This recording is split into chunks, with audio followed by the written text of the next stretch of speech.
My sister took the money from my room and spent it on herself. She thought I was going to cry, but I smiled. Then Dad came in shouting at me, "Where are the $15,000 we prepared for your sister's college?" My name's Valerie, and I'm 22, still living at home while saving money from my job at a tech startup. My sister Bella is 19 and in college, getting everything handed to her while I had to work my way through school. Last month, our parents hit financial trouble when Dad's business took a hit. They'd been secretly selling family heirlooms and Mom's jewelry to scrape together Bella's tuition. They got exactly $15,000 in cash. I watched Dad count those bills with shaking hands. Grandma's wedding ring, the antique watch, your mother's pearls, everything we had left, he whispered to Mom. Mom was crying quietly. At least Bella won't have to drop out. She doesn't need to know what we sacrificed. Dad asked me to deposit it at the bank since he had client meetings trying to save his business. I placed the envelope in my desk drawer under textbooks, planning to go after work. When I got home, Bella was strutting around our living room like she owned the place. She had a brand new designer handbag, expensive clothes with tags attached, and the latest iPhone Pro Max. She was on the phone twirling around in her new outfit. "Yeah, babe, I sent you the $8,000 like I promised for your car payments. Don't worry about paying it back right away." My heart sank. I ran to my room, yanking open the desk drawer. I searched frantically. The envelope was gone. I stared at the empty drawer, hands shaking. All those family treasures sold for nothing. "Bella, where's the money from my desk?" She rolled her eyes like I was being dramatic. "Oh, that." I found it just sitting there when I came home early to surprise everyone. I figured it was family money just lying around. I'm family, right? She held up her new phone and took a selfie, then showed me the screen.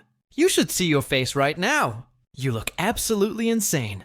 This is hilarious." I watched her posing with her designer bags, completely oblivious to what she'd done. She'd sent $8,000 to some boyfriend I'd never even met, spent thousands more on herself, and was treating it like a joke. Instead of screaming or crying like she clearly expected, I smiled. A calm, knowing smile. "You're absolutely right. It is family money." That's when we heard Dad's truck pull into the driveway. His engine was making that grinding noise again, the one he couldn't afford to fix. Dad walked in through the front door, his face already red from stress about his failing business. His work clothes were dusty. His hands were rough from taking on manual labor jobs to make ends meet. "Valerie, did you deposit the money? The tuition payment is due tomorrow morning."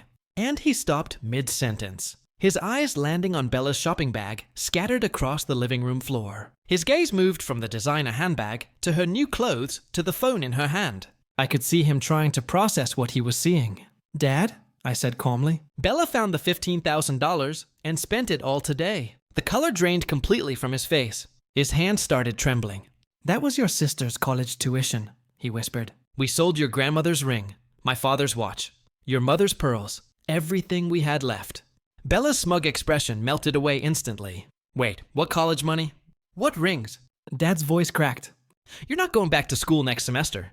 Bella dropped her new phone. It hit the hardwood floor with a crack. No, she stammered. "I thought I didn't know I can return some of this stuff." "You sent $8,000 to your boyfriend," I said quietly.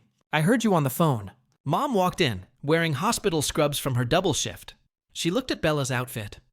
Then Dad's face. "She spent the tuition money," Dad said. "All of it." Mom's badge fell from trembling fingers. "My grandmother's ring. I wore it on my wedding day." Bella was sobbing. "I can fix this, but the tuition deadline was tomorrow morning, and $8,000 was already gone." Dad sat in his recliner. 23 years I've been building that business. Now Bella won't even finish college story.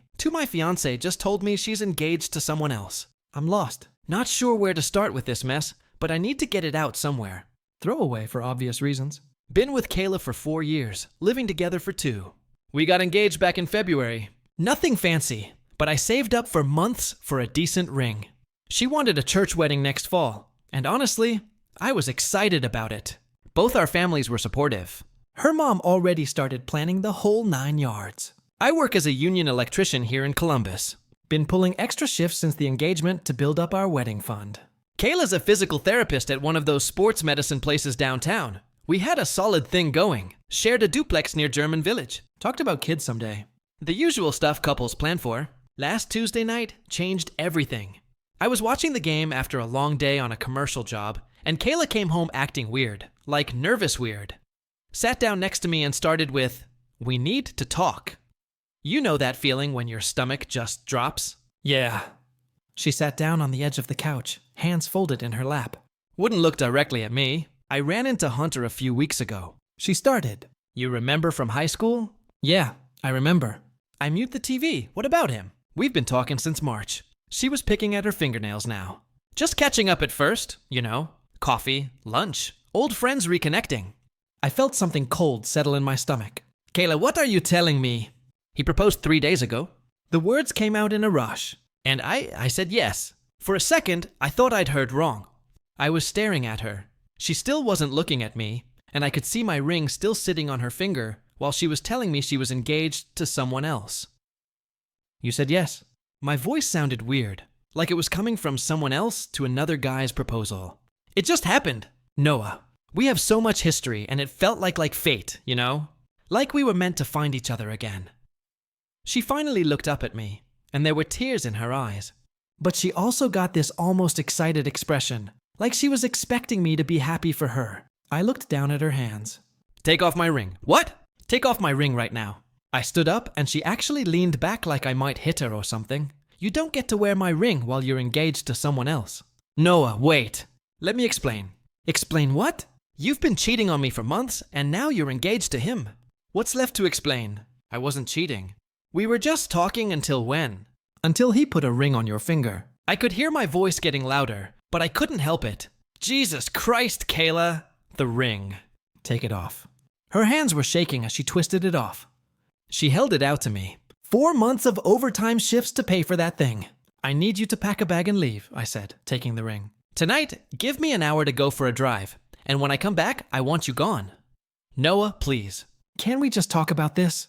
Talk about what? You made your choice. Go be with your destiny or whatever this is. Then I walked out.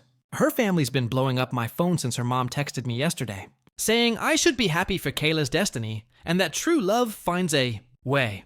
Her dad called me immature for not understanding. The power of first love. Like I'm the bad guy here for not wanting to share my fiancé with her high school sweetheart. I've been staying at my sister's place the past few nights. Mia's been great. She's letting me crash in her spare room and mostly just listens when I need to vent. She thinks I did the right thing, but I keep second guessing. The worst part is wondering how long this was really going on. She said they only started talking in March, but was she already checked out of our relationship before that? Were there signs I missed? I keep replaying conversations, looking for clues I should have picked up on. I'm supposed to work a double shift tomorrow, and I can barely concentrate on anything. My foreman asked if everything was okay, because apparently I looked like hell during yesterday's safety meeting. Don't really know what to tell people when they ask. Has anyone been through something like this? I'm 31. Most of my friends are married with kids already, and I thought I was on that track too.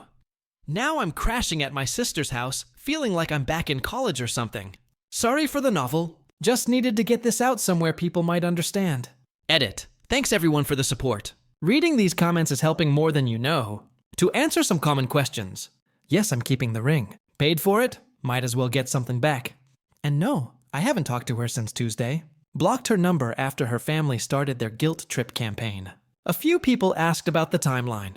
We got engaged in February. She claims she started talking to this Hunter guy in March. So yeah, 1 month after accepting my proposal, she was already reconnecting with her ex. Make of that what you will. Update 1. Posted 3 weeks later. Hey everyone. Posted about 3 weeks ago when my fiancé left me for her high school boyfriend. The support from you guys has been incredible. Honestly figured I'd give you an update since things have gotten even more bizarre. First off, I'm doing better. Still staying with my sister, Mia. She said I could use some emotional support from her instead of being alone in my apartment. I've been throwing myself into work and it's helping. Picked up every overtime shift I could get, and the union's been great about keeping me busy. There's something therapeutic about running new electrical lines. Everything has a purpose. Everything connects logically. No room for the kind of emotional chaos I've been dealing with. Got my ring back from the jeweler where I bought it. They couldn't give me full price, obviously, but I got enough back to upgrade some of my tools. Bought a new multimeter and some specialized conduit benders I'd been wanting. Figured if I was starting over, might as well invest in my trade. I also started volunteering with Habitat for Humanity on weekends. Mia suggested it, Said I needed something positive to focus on. It's been good getting back to basics, helping families who really need it. Plus, working with my hands in a different context has been therapeutic. But here's why I'm really posting an update. Last Friday, Kayla and Hunter's engagement photos hit Facebook. Professional photographer, matching outfits the whole production. Her mom shared them with some caption about true love conquering all, and God's plan revealing itself. I only saw them because Mia showed me I'd already blocked Kayla everywhere. Then Sunday happened.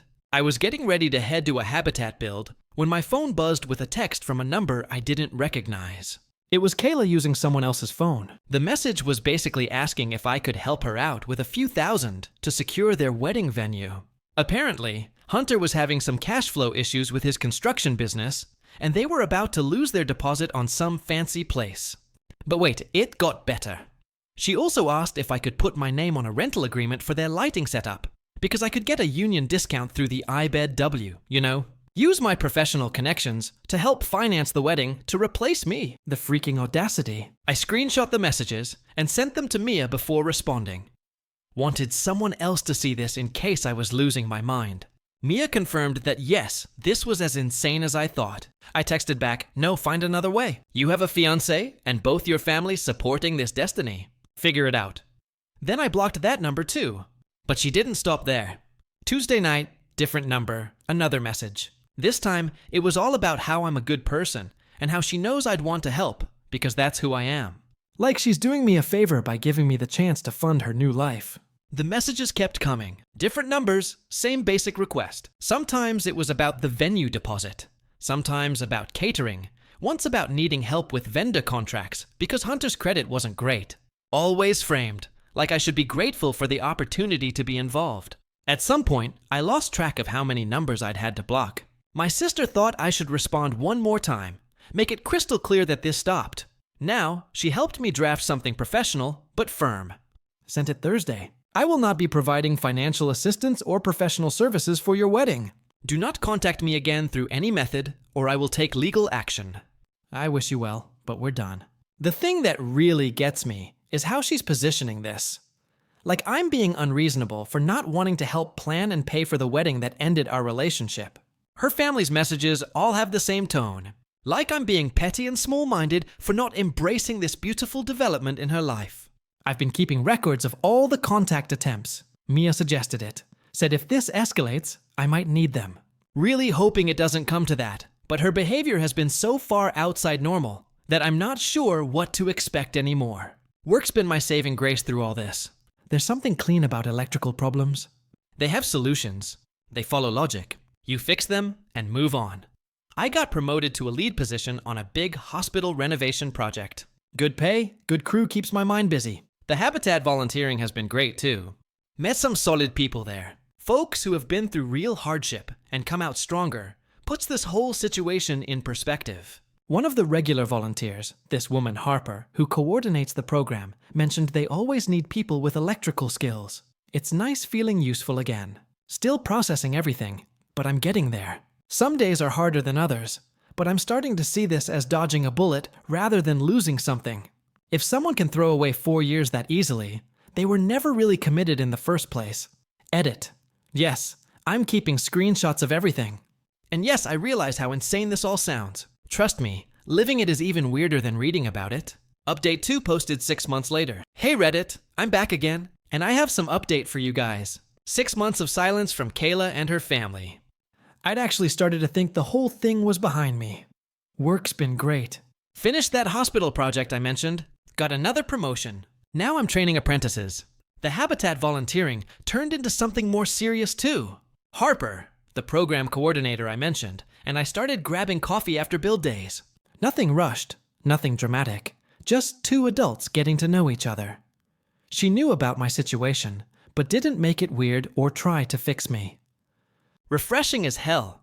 After the emotional tornado I'd been through, I'd moved back into my apartment from Mia's place. Finally felt like I was starting to rebuild something good. Should have known it was too good to last. Last month, my buddy Jake texted me asking if I'd heard about Kayla and Hunter. I hadn't. Still had them blocked everywhere, so he filled me in. Turns out Prince Charming wasn't so charming after all. According to mutual friends, Hunter had been cheating, Not just once, but with multiple women over the past few months. Kayla found out when one of them contacted her directly with receipts, photos, hotel receipts, the works.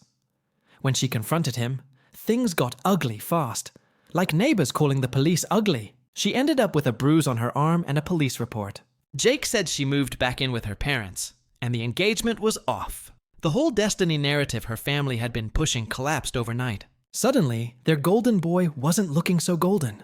I'll admit, part of me felt vindicated. The guy who was supposedly her true love turned out to be exactly the kind of you'd expect someone to be who convinces an engaged woman to leave her fiancé. But mostly, I just felt sad for her. Nobody deserves to get hit, no matter how stupidly they've been acting. But it wasn't my problem anymore, so I thought that would be the end of it. I was wrong. 2 weeks ago, my voicemail started filling up. Kayla using another number yet again, leaving long, rambling messages. The first few were apologies. She was sorry for how things ended. Sorry for the wedding request. Sorry for everything. Then they shifted to her explaining what happened with Hunter, like I needed the details. Then they got weird. She started talking about how she'd realized what she'd lost when she left me. How Hunter made her see how stable and genuine I was by contrast. How she'd been blinded by nostalgia, and now she understood what real love looked like. Classic grass is greener but in reverse. The messages kept coming. Sometimes 2 or 3 a day. Always when I was at work, like she was timing them for when she knew I wouldn't answer. She'd go from apologetic to angry to desperate, sometimes within the same voicemail. One message really stood out. She said she'd been talking to her therapist about relationship patterns and realized she'd made a mistake. Said she wanted to explore the possibility of reconciliation. Like we were negotiating a business deal instead of talking about the 4 years she'd thrown away for a guy who cheated and went violent when caught. I didn't respond to any of it. Mia and Harper both said I was doing the right thing by staying quiet. But Kayla wasn't done. Last Saturday morning, I was having coffee with Harper on my apartment balcony when there was a knock at the door. Harper looked at me. I looked at her. Neither of us was expecting anyone. I opened the door, and there was Kayla looking like she'd been crying. Before I could say anything, she launched into this speech about how sorry she was. How she'd made the biggest mistake of her life. How she wanted to work through this together. She looked terrible, thinner than I remembered. Dark circles under her eyes, just defeated. Harper came up behind me, didn't say anything, just stood there. Kayla's eyes went to her, then back to me, and I could see the reality hitting her. That I'd moved on. That there was someone else in the picture. I kept it short. Kayla, I'm glad you're safe, and I hope you're getting help dealing with what Hunter did to you. But we're done. That ended the night you told me you were engaged to someone else. She started crying, asking if we could just talk just for a few minutes. I almost felt bad for her, but the woman standing at my door wasn't the same person I'd lived with for 2 years. Or maybe she was, and I'd just never seen this side of her before. I can forgive you for my own peace of mind, I told her. But that doesn't mean I'm taking you back. Please leave. She looked at Harper again, then back at me. Are you serious right now? You're going to throw away everything we built for someone you barely know. That's when it clicked. She didn't miss me or our relationship. She missed having me as a backup plan. When her upgrade fell through, she wanted to return to the stable guy who'd take care of her. The guy who'd work overtime to pay for her dreams and never cheat on her or hit her. I'm not throwing anything away. I said, you already did that. You made your choice. You chose what you thought would make you happier, and it didn't work out. That's not my problem to solve. Take care of yourself, Kayla. I closed the door. She knocked a few more times, tried calling my name through the door, but eventually left. Haven't heard from her since. Harper and I talked for a long time after that. She was incredible about the whole thing. Didn't make it about her. Didn't ask a bunch of questions. Just listened when I needed to process what had happened. We've been taking things slow, but she's become really important to me. She's got her own life, her own career. Doesn't need me to complete her, or fix her, or fund her dreams. Just wants to build something good together. Kayla's family hasn't contacted me since everything fell apart with Hunter. No more texts about destiny or true love. Funny how that works. I'm in a good place now. Better than good, actually. Work's going great. I'm making a real difference with Habitat, and Harper and I are talking about getting a bigger place together next year. Maybe with a little yard where I can finally try my hand at gardening. Sometimes the best thing that can happen is having someone show you exactly why you deserve better. Final update posted 3 months later. Hey everyone, never thought I'd be back here. But one last weird chapter to this story that I wanted to share. Then I'm really done with all this. Things have been really good. Harper and I found a great 2-bedroom place with a small balcony where I've been trying to grow tomatoes and peppers. Turns out I'm decent at it. Who knew? Work's been solid too. Got selected to lead the electrical team on a new apartment complex project, which is a big step up responsibility-wise.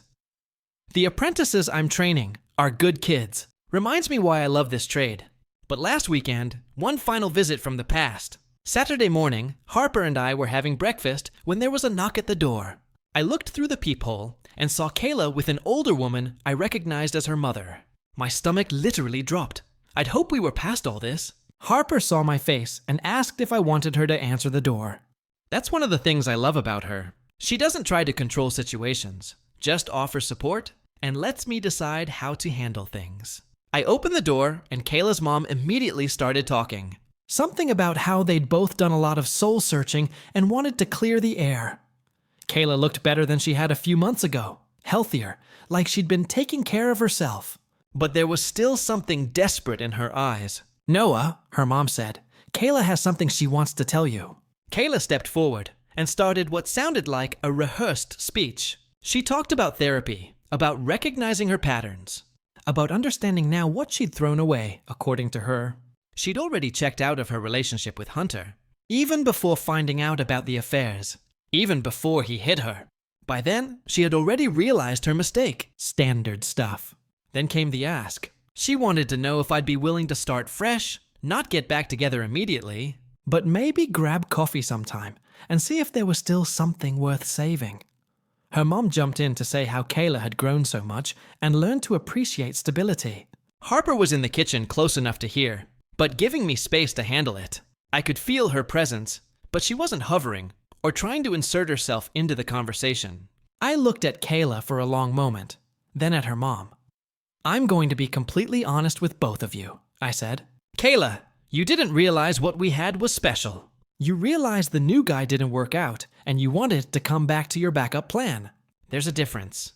Kayla started to interrupt, but I kept going. You don't miss me. You miss the idea of having someone who won't hurt you or cheat on you. But that's not love. That's just wanting security. And I'm not interested in being anyone's safe option. Her mom got defensive. Noah, that's not fair. She made a mistake, but people grow and change. You're right, I said. People do change. I changed. I learned that I deserve someone who chooses me first, not someone who settles for me after their first choice doesn't work out. I looked at Kayla again. I forgive you for my own peace of mind, but we're not getting back together. Not now, not ever. You're going to be fine. You'll figure your life out, but you'll figure it out without me. Kayla's eyes filled up with tears. So that's it. 4 years means nothing to you. Those 4 years meant everything to me at the time, I said. But they ended the night you told me you were engaged to someone else. What happened after that isn't on me. Harper appeared beside me then. Not possessively, just naturally, like she belonged there. She didn't say anything to Kayla or her mom, just put her hand on my shoulder. That's when it really hit Kayla, I think, that I wasn't just rejecting her. I was actively choosing someone else. Someone who'd never asked me to be anything other than myself. They left after that. No dramatics, no final pleas. Just 2 women walking back to their car, probably finally understanding that some bridges can't be rebuilt once they're burned. Harper and I spent the rest of the morning working in our little garden. She didn't ask for details about the conversation or need reassurance about our relationship. She just handed me the watering can and asked if I thought the tomatoes were ready for bigger pots. That evening, I got a text from Mia. Apparently, word had gotten around about Kayla's visit, and she wanted to check on me. How do you feel? She asked. Honestly, I felt lighter, like I'd finally closed a door that had been hanging open for months. Mia told me later what she'd heard through mutual friends.